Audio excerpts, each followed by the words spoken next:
안녕하세요.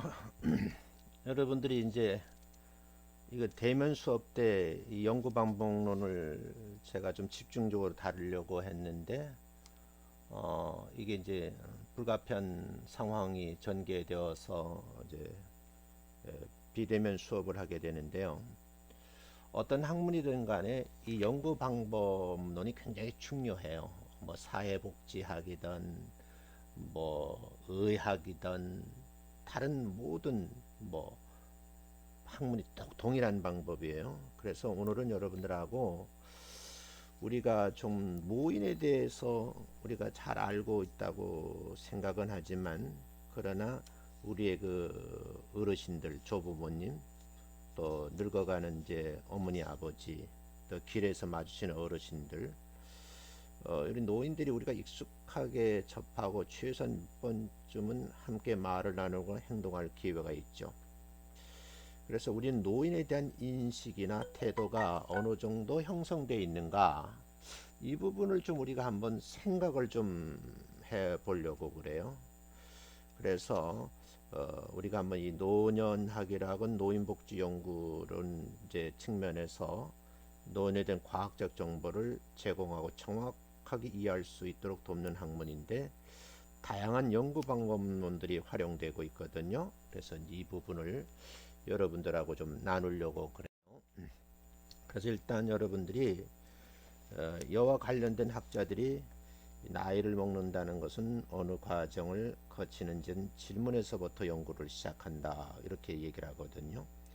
예를 든다고 하면 나이가 들면서 인지적 능력은 어떤 패턴을 보이면서 변화하고 있는가, 또 두 번째는 노년기의 정서 경험은 젊은 시절에 비해서 축소되고 있는가, 또 부부 관계는 나이가 들면서 젊은 사람들의 부부 관계와 어떤 유사점 또는 차이점을 보이고 있는가. 이런 이제 연구를 하기 위한 질문에 대한 답을 이제 찾는 거거든요. 그래서 우리가 이렇게 다양한 주제와 영역에서 노년기 발달의 쾌적을 이해하고 과학적으로 설명하는 것이 노년학 연구거든요. 이런 이제 작업을 하기 두 가지 핵심 질문을 요약할 수가 있는데, 하나는 연령 증가에 따른 개인 내적 변화의 패턴이 어떠한지를 파악하려는 그런 이제 경향이고요. 두 번째는 개인 내적 변화에서의 그 개인차 있죠. 개인차를 가져오는 요인이 무엇인가, 이렇게 밝혀내는 것이라고 그래요. 연구자들은 이런 질문에 답을 하기 위해서 많은 연구를 수행한 후에 연구 결과를 바탕으로 해서 노년기의 어떤 현상을 과학적으로 설명을 하는 거예요. 그리고 설명을 검증하기 위해서 반복적으로 연구를 수행함으로써 해당 현상을 설명하는 과학적 이론들을 이제 점점 발전시키는 것이죠. 여러분들 이제 박사과정에 와서 공부를 할 때 여러분 한 편의 논문을 써놓으면 하나의 이론책에 벽돌 한 장을 올려놓는 거거든요. 그래서 여러분들이 이 학위 논문 쓰는데도 굉장히 중요하다, 이런 생각을 해요. 그런가 하면 노인을 개입 프로그램을 개발한다든지 아니면 공공정책의 활용을 목적으로 연구를 이제 수행하기도 한다면 어떤 연구 방법을 쓸 것인가 굉장히 중요하죠. 또 노년기 인지 능력이 떨어진다. 그래서 이거 인지 능력 저하를 최소화할 수 있는 노인 대상 프로그램들이 어떤 것이 있고, 또 노년기 부부 관계치를 향상시키기 위해서는 부부관계 증진 프로그램들을 제한할 수도 있잖아요.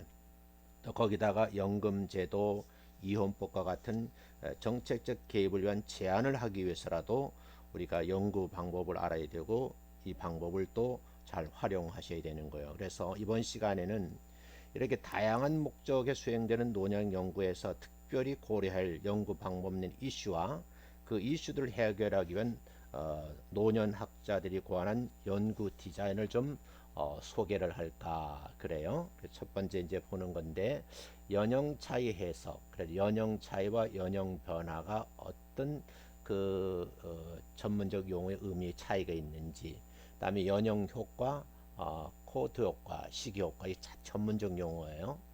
그리고 노년기를 연구할 때 우리가 양적 연구 디자인을 할 수도 있고 질적 연구를 할 수 있어요. 그래서 사회복지학 공부를 하시는 분이 대부분 양적 연구를 디자인하거든요. 그런데 심리학이나 이제 상담학 정원은 질적 연구를 할 수도 있다는 거예요. 그러면 내가 쓰고 있는 이 박사학위 논문이 양적 연구 논문인지 질적 연구 논문인지도 물어보면 그게 뭐요 하고 물으면 안 되는 거예요. 그래서 우리가 노인복지 연구를 하면서 노년기 연구 디자인을 봤을 때 두 가지다. 양적 연구 디자인 할 수 있고 질적 연구 디자인도 할 수 있다. 이제 그런 거거든요. 그래서 이런 내용을 한번 이제 살펴보는 순서로 진행을 좀 하겠습니다. 그래서 지금부터는 여러분들이 좀 정신을 차리고 실제 박사 과정에서 굉장히 중요한 이론 부분이에요. 그래서 관심을 가지고 들으셔야 된다. 이렇게 좀 말씀을 드리고 가능하면 이제 제가 자료를 피드백해서 여러분들에게 업로드를 하려고 그러는데 이게 이제 전문 서적이다 보니까 잘못하면 이제 저작권 위반이 되고 다 그렇거든요. 그래서 언젠가는 여러분들이 주 교재로 쓰는 이 책도 한번 구입을 하시는 것이 좋지 않겠는가 그런 생각도 하고요. 사실은 여러분들이 이제 면대면 수업이 됐을 때는 제가 자료를 다 이렇게 드리고 그 자료를 가지고 피드백을 하면서 이 논문이 양적 연구 논문이고 이 논문이 질적 연구 논문인지 지금 현재 여러분에게 각자 학술 그제 나오는 그러니까 노인복지와 관련된 자료를 두 편씩 여러분이 다운로드 받아서 그것을 이제 저에게 이제 보내달라고 그랬잖아요. 그러면 이제 사실 정장성이 수업에서 이걸 다 제가 모아서 좋은 논문들을 모아서 제가 좀 이렇게 편집을 하고 그래서 이제 여러분 수업 시간에 쓰려고 그랬는데 이게 벌써 이제 4주차, 5주차 이제 비대면 수업이 돼서 좀 이런 실제 제가 해보고 싶었던 그런 내용 할 수가 없는 관계가 됐어요. 그러나 여러분 어찌됐든 간에 여러분들이 이 부분을 이제 통과하셔야 되니까 한번 여러분 저하고 비대면 수업이지만 잘 한번 이렇게 이끌어 나가 보려고 합니다. 자, 그래서 일단 용어가 굉장히 중요해요. 연령 차이라는 말은 동일한 시기에 서로 다른 연령의 사람들을 비교하는 거예요. 제가 박사 논문을 심사하다 보면 본인이 글을 써놨는데 연령 차이와 연령 변의 질문을 하면 이 두 개의 단어가 어떤 의미가 있고 어떤 차이가 있는지를 모르는 분들이 계시더라고요. 그러니까 참 답답한 거죠. 적어도 학위 논문을 쓰는 분들은 내가 쓰는 논문에 나오는 많은 전문적 용어를 정확하게 이해를 하고 그 용어와 용어를 어떻게 연결하는지를 여러분이 알고 계셔야 된다는 거예요. 그러니까 무조건 가만히 두고만 보는 것이 그것이 방법은 아니거든요. 그래서 여러분 한번 참고를 해보세요. 그리고 같은 연령 집단의 대상을 시간의 경과에 따라서 조사하는 걸 연령 변화라고 그러거든요. 그래서 연령 차이와 연령 변화를 정확하게 인지를 하셔라 이런 말씀을 좀 드리고 싶어요. 노년기 연구들은요 종종 노년기의 특성을 설명하기 위해서 다른 연령대와 비교를 해서 무엇이 다른지 보여주는 방법들을 사용하고 있거든요. 그렇지만 이들 연구들이 보이는 결과가 연령 차이인지 연령에 따른 변화인지를 구분하는 것이 굉장히 중요하다 하는 거예요. 동일한 시기에 서로 다른 연령의 사람들을 비교한 연구라고 하면 그 연구의 결과는 연령 차이를 보여주는 결과라는 거죠. 예를 든다고 하면 한국 사회에서 20대, 40대, 60대 사람들의 신장을 비교한 연구에서 20대 평균 신장은 175cm이다. 또 40대는 170cm이다. 60대는 165cm 나타나고 있다고 한번 가정을 해보세요. 이런 연구들로부터 우리가 알 수 있는 것은 연령이 높은 집단이 낮은 집단의 신장이 작다는 사실을 알게 되죠. 이 연구 결과에서 나이를 먹을수록 신장이 줄어드는 연령의 변화를 보인다는 결론을 내릴 수 있는가 하는 거예요. 결론을 내리기 전에 우리 연령만큼 그 노화의 경험에 영향을 미치는 중요한 요인들이 있다는 걸 고려해야 돼요. 그래서 지난 수십 년간의 경제 발전과 함께 개인의 삶도 풍요로워지면서 한국인들의 영양 상태가 과거에 비해 훨씬 좋아졌잖아요. 또 신장은요 성장기의 영양 상태에 의해서 크게 좌우되잖아요. 그러니까 교수님 세대는 어렸을 때 충분한 영양을 공급하지 못하니까 키가 작죠. 그 요즘 신세들 그 같은 나이대를 보면요 지금 제가 살던 20대 신체하고 지금의 우리 자녀의 신체는 굉장한 차이가 나죠. 그래서 이런 이제 영양 상태를 결정하는 환경적 요인들을 우리가 이제 고려할 수 있다는 거죠. 그래서 이 연구 결과는 서로 다른 연령 집단 간에 신장 차이가 있다고 결론을 내릴 수 있어도 나이를 먹을수록 신장이 줄어드는 사실을 보여주는 건 아니라는 거죠. 그래서 여러분들이 이 해석을 할 때 굉장히 조심하셔야 된다는 거예요. 또 같은 연령 집단을 대상으로 해서 시간과 경과에 따라서 계속 조사한 연구라고 하면 그 연구 결과는요, 연령의 변화를 보여주는 거거든요. 그러니까 20대의 신장을 측정하고 20년 후에 같은 연구 대상이 40대가 됐을 때 신장을 측정하고 다시 60대가 돼서 신장을 측정한 연구라면 그 연구는 연령이 증가함에 따라서 신장이 어떻게 변하는지 보는 연령 변화를 보여준 연구죠. 그래서 여러분들이 내가 지금 현재 여러분 의학자 유학차에 계신 분들은 내가 현재 쓰고 있는 논문이 이것이 횡단적 연구인지 종단적 연구인지 여러분이 좀 판단을 하셔야 돼요. 그래서 일반적으로 연령 변화를 보는 연구는 시간과 노력과 비용을 요구하기 때문에 연령 차이를 보는 연구에 비해서 좀 드물다는 거예요. 근데 이걸 모르고 이런 걸 이제 어떤 변수로 잡고 연구를 하면 어려움을 당하게 되는 거죠. 그래서 노년학 분야에서는요, 대부분의 노년기 연구들은 연령 차이를 보는 연구들로 동일 시기에 서로 다른 연령 집단 간의 차이를 보여주는 것이지 같은 연령 집단의 시간의 경과 따라 변화를 보여주는 것은 아니다 하는 것을 좀 참고해 줬으면 좋겠어요. 그 다음에 이제 여러분들이 이제 보셔야 될 게 뭐냐면 연령 효과, 코드 효과, 식 효과. 뭐 간단하게 말해 용어 설명하면 출생으로부터 시간이 경과하면서 개인이 겪는 내적인 변화로 발생 행동상의 차이를 연령의 효과라 그러거든요.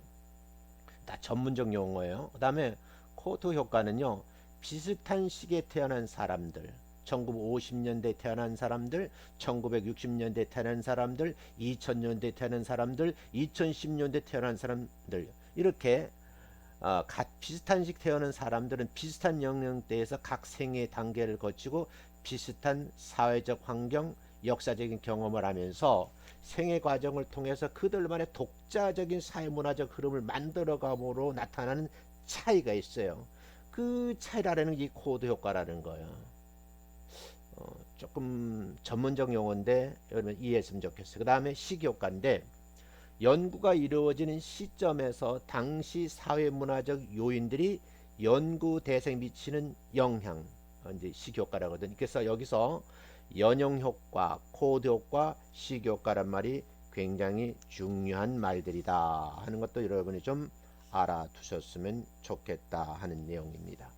그래서 이 세 가지 요인들이 복합적으로 작용을 해서 노년기의 특성을 결정하기 때문에 연령 효과, 코드 효과, 시기 효과를 이해하고 구분하는 노력이 우리 이제 학문 연구에 매우 중요하다는 말씀을 드리고요.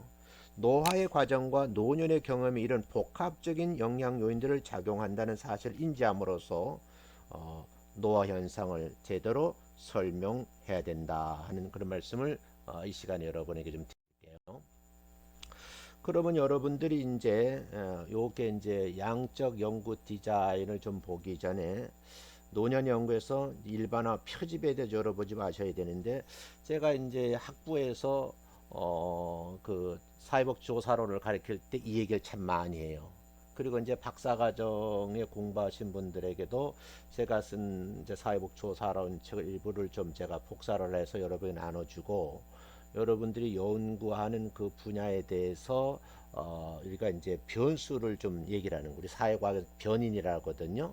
그런 변인과 변인 사이 인과관계인지 또 이것이 이제 어떻게 보면 그 상위의 변수들 가운데서도 뭐 상관관계가 있는지 없는 건지 이런 것도 보고 이제 경로 모형도 보고 이래야 되거든요. 그래서 이거는 수업 시간에 조금 더 깊이 다뤄보도록 그렇게 하겠습니다.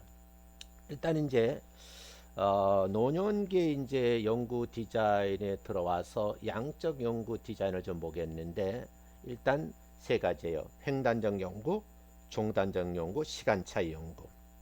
그러면 첫 번째 횡단적 연구를 좀 보겠어요. 같은 특성에 대해서 서로 다른 연령의 사람들을 비교하는 연구 디자인인 거예요. 여기 이제 장단점이 있거든요.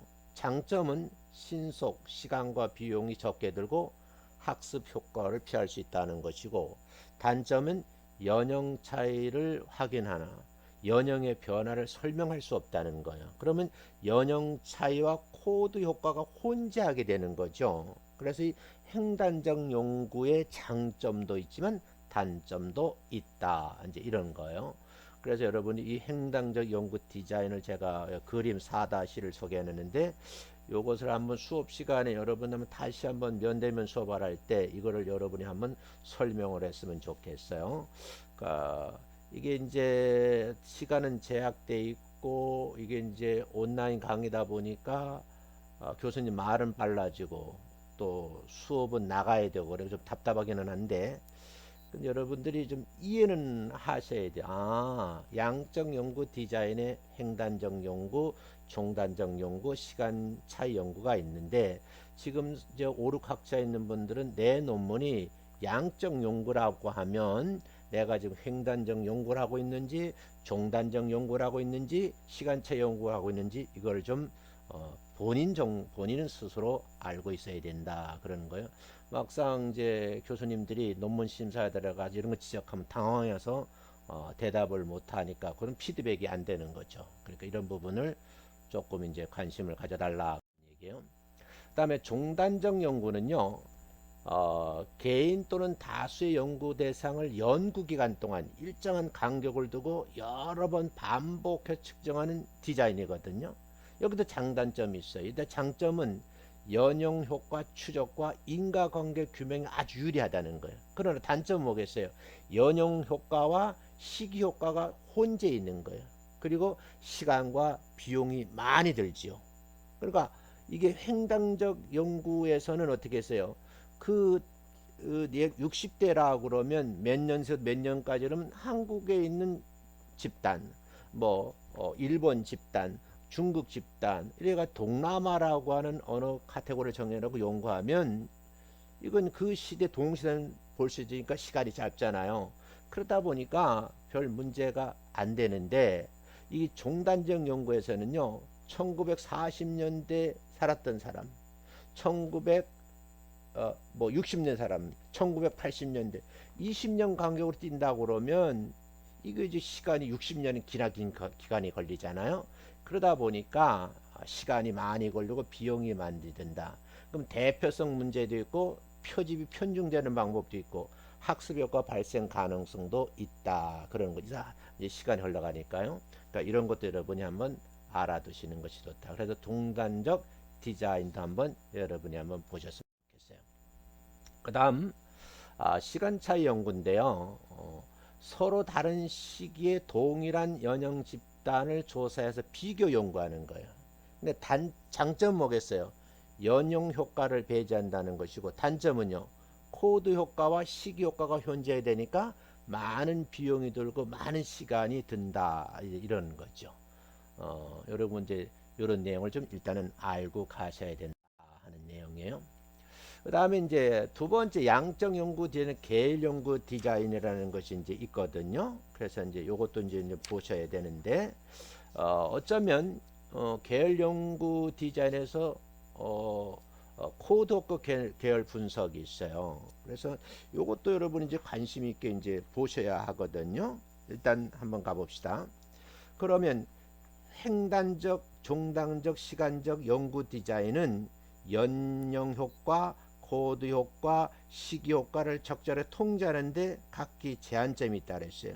그러나 연령 효과와 코드 효과, 측정 시기 효과 등이 혼재하는 것을 최소화하기 위한 노력으로서 횡단 연구, 종단 연구, 시간차 연구를 결합하여서 이 세 가지 계열 연구 디자인을 제안을 한 거예요. 그 중에 하나가 이제 코드 이제 계열 분석법이라는 것이 있거든요. 그래서 서로 다른 시기에 연령 집단을 조사하는 시간 차이 디자인과 특정 코드 집단을 반복적으로 조사하는 종단적 연구 디자인을 혼합한 연구 디자인이다. 그래서 장단점이 있다는 거예요. 장점은 글쎄요. 연용 효과와 코드 효과를 분리할 수 있다는 거. 단점은 측정 시기 효과를 통제할 수 없다. 이제 이런 거거든요. 그래서 그림 4-4도 여러분 좀 관심 있게 봐달라 그러는 거예요. 혹시 이제 이 강의를 석사에서 듣는 분들은 굉장히 어려울 거예요. 어려운데 그냥 내가 지금 석사 공부를 하시는데 박사학위 공부하시는 분들이 이렇게 공부를 하고 있구나 하는 정도 알아두시는 걸 가볍게 한번 들어줬으면 좋겠고요. 지금 현재 박사 공부하시는 1학차, 2학차, 3학차, 4학차는 정말 관심 있게 들으셔야 할 부분이다. 이렇게 말씀을 드릴게요. 그 다음 계열 연구 디자인이에요. 요거는 단기 횡단 계열 분석법 먼저 말씀드리겠어요.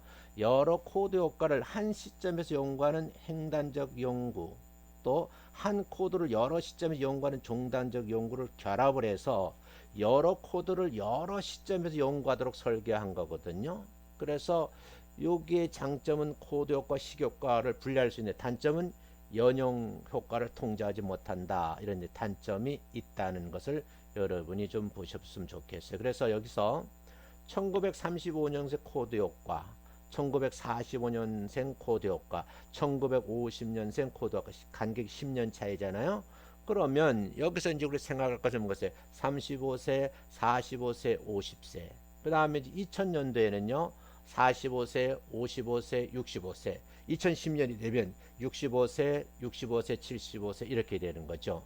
그래서 이것을 이제 1935년 코드 효과와 1940년 코드 효과를 이제 여러분 이제 비교해서 연구하는 그런 이제 설계다 이렇게 이해를 하시면 되겠어요. 그 다음에 이제 계열 연구 디자인 시계 계열 분석법인데 이제 이거는요 한 시기에 서로 다른 코드 효과를 비교하는 횡단적 연구 디자인과 서로 다른 시기의 동일 연형 집단을 조사하는 시간차 연구 디자인을 두 개를 결합을 한 거예요. 그래서 한 시간의 연형 집단 간의 차이를 다른 시기에 똑같이 조사를 하는 거거든요. 오늘 여러분들이 갑자기 머리에 쥐가 날 것 같은 좀 느낌이 드는데 좀 걱정은 되기는 해요. 그러나 여기에도 장단점이 있다 하는 것도 여러분이 알아두셨으면 좋겠다 하는 말씀을 드려요. 너무 걱정하지 마시고 이제 강의는 진행해야 되고 여러분이 이해하고 있는지 아니는지 이게 지금 제가 볼 수가 없어서 좀 안타깝긴 하는데 한번 여러 관심을 하면 가시고 한번 좀 들어보시고 조금 부족하면 반복해 들으시고 그러셨으면 좋겠다는 생각이 듭니다. 자, 그 다음에 이제 질적 연구를 좀 하려고 해요. 질적 연구를 하려고 그러는데 사실은요, 여러분들이 이제 우리 이제 사회복지를 연구하는 박사과정 거의 다가 뭐요? 양적 연구 논문을 하거든요. 그런데 질적 연구다 있다 하는 것을 슬쩍 알고 가시라고. 제가 이제 박사학위 논문 심사를 했을 때 어떤 학생이 현상학적 연구 논문을 쓰시겠다. 그래서 박사과정 논문 심사위원들을 위촉을 할 때에 이쪽으로 연구하신 학자들을 이제 초빙을 했죠. 그래서 이제 도움을 준 적이 있어요. 근데 질적 연구에서는요, 크게 민속기술지 연구라는 방법, 근거 이론 방법, 현상학적 연구 방법, 내러티브 연구가 있어요. 그러면 이제 여러분들은 이제 박사에 공부하니까 특정 이제 학술지 연구 논문을 볼 때에 여러분들 이게 일단 크게는 양적 연구 논문인지 질적 연구는 구분할 수 있으셔야 되고 양적 연구 논문에서 이게 횡단인지 종단인지 시간차 이걸 아는 것도 굉장히 중요해요. 근데 어떤 논문을 딱 봤을 때 양적 논문이 아닌 거는 분명한데 뭐 이런 것이 있지 하고 했을 때 이건 질적 연구라는 거죠. 거기에 첫 번째 민속기술지 연구, 근거이론, 현상학적 연구, 내러티브 연구가 있는데 조금 설명하고 이런 거예요. 특정 집단이나 사람들이 보이는 행동을 사회문화적인 맥락에서 이해하고 외부의 시각과 상관없이 자신의 삶의 방식에 대해서 그들이 지닌 타당한 의미로 발견하고 있는 질적 탐구 유형을 민속기술지 연구라 그런다. 또 근거 이론 연구는요, 직접적인 관찰, 인터뷰, 현지 수사를 통해서 얻은 자료를 근거로 해서 이론적 체계, 과정, 실행 등을 설명하는 일반적이고 추상적인 이론을 개발하는 데 많이 사용을 한다 하는 거고요. 현상학적 연구는 인간이 인지하는 현상을 있는 그대로 드러내는 것을 통해서 사물의 본질을 탐구하면서, 그러면서 연구 대상자의 주관적 경험에서 더 나아가 이들 경험의 본질이 무엇인가 하는 물음에 대한 답을 찾기 위해서 연구하는 학문을 현상학적 연구라 한다. 드물게는 내러티브 연구도 있어요. 연구 참여자가 진술한 이야기를 통해서 참여의 경험을 탐구하는 그런 이제 연구 방법도 있다.